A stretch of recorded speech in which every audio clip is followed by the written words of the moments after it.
This is using the Vantage Pro. Again, I like to select the vehicle first, so I know that I'm working on when I save my waveforms. 2001 Civic, 1.7 liter.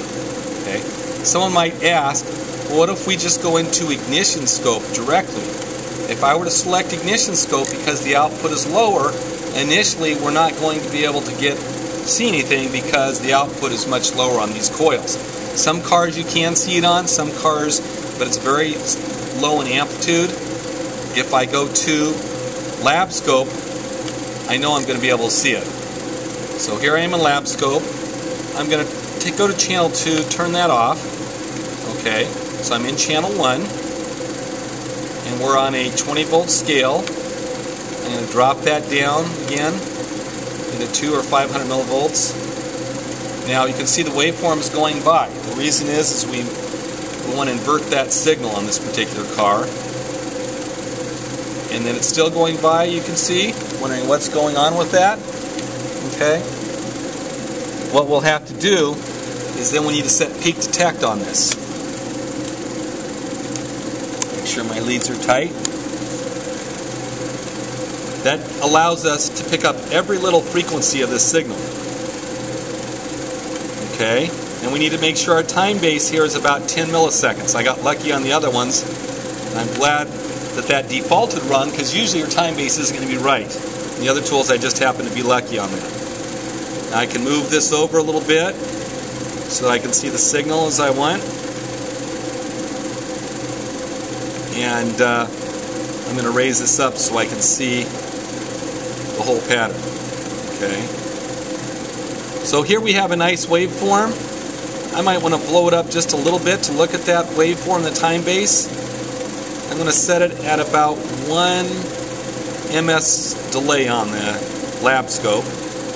And again, we're looking about 1.5, 1.6 burn time, which is a good burn time, and we have good amplitude. Compared to other cylinders, if we had one that was low, we would condemn the coil generally.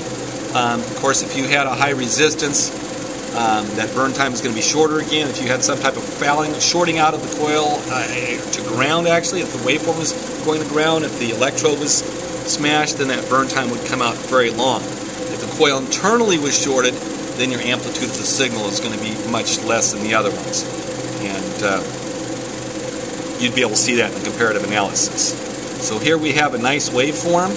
And it's kind of your preference. We could even get a decent one at 500 milliseconds. If we get the voltage too high, you're not going to be able to see the burn time as well. And that's why I like to bring it down and amplify the signal. It's a little bit of personal preference, but you can see really easily that you're running about 1.6 on the burn time.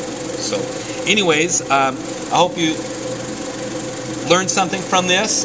This adapter, the COP-11 adapter, is only available through Snap-on. I don't know anyone else who makes this adapter.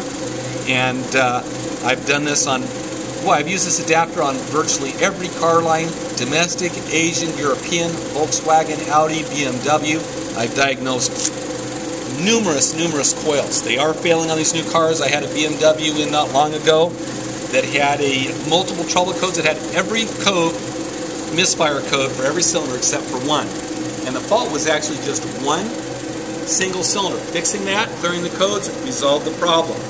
And it's a very nice tool to let you see. Anytime there's a question is whether it's ignition, whether you might have a problem with spark, whether it's you want to eliminate spark from that so that you don't know that the valves are floating. If you have some other type of problem, using this tool is very helpful in doing that. You can know right away on this ignition, as we're looking at it, that burn time is normal. It compares the same. Doing a comparative analysis, whether they're cylinders, it looks virtually identical. That's a good firing coil. So I hope this helps. This is Dyno Dave. Thank you very much.